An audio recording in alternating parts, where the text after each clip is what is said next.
গণবিক্ষোভের মুখে শেখ হাসিনার পলায়ন মূলত ইতিহাসেরই পুনর্মঞ্চায়ন। স্বৈরাচারী শাসকদের শেষ পরিণতি এমন করুণই হয়। এবার একটু ইতিহাসের ঝাঁপি খুলে দেখে নেব কারা পালিয়েছিলেন। লক্ষণ সেন বাংলার শাসক ছিলেন। নিজের ভবিষ্যৎ সম্পর্কে জ্যোতিষীদের প্রশ্ন করেছিলেন তিনি। জ্যোতিষীরা তাকে জানান তুর্কি এক যোদ্ধার কাছে পরাজয় ঘটবে তার। এই যোদ্ধা হবেন খর্বাকৃতির, তার হাত হাঁটু পর্যন্ত লম্বা থাকবে।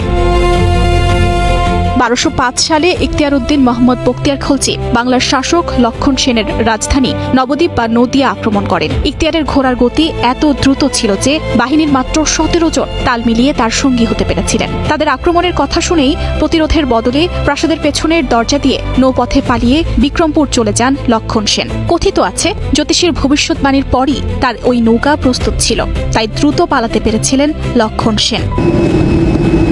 আরব বসন্তে শুরু হয়েছিল তিউনিসিয়ায়। বিক্ষোভের মুখে স্বৈরাচারী বেন আলী সস্ত্রীক বিমানে করে দেশ ছেড়ে পালিয়ে যান। সঙ্গে বেশ কিছু সুটকেস ভরে নিয়ে যান সোনাদানা, স্বর্ণালঙ্কার। পালিয়ে যাওয়ার সিদ্ধান্ত নেওয়ার পর তার বিমান উঠতে সময় নেয় আধা ঘন্টা। অর্থাৎ তার পালিয়ে যাওয়ার সিদ্ধান্ত পূর্ব পরিকল্পিত ছিল না, হুট করে সিদ্ধান্ত নিতে হয়েছিল।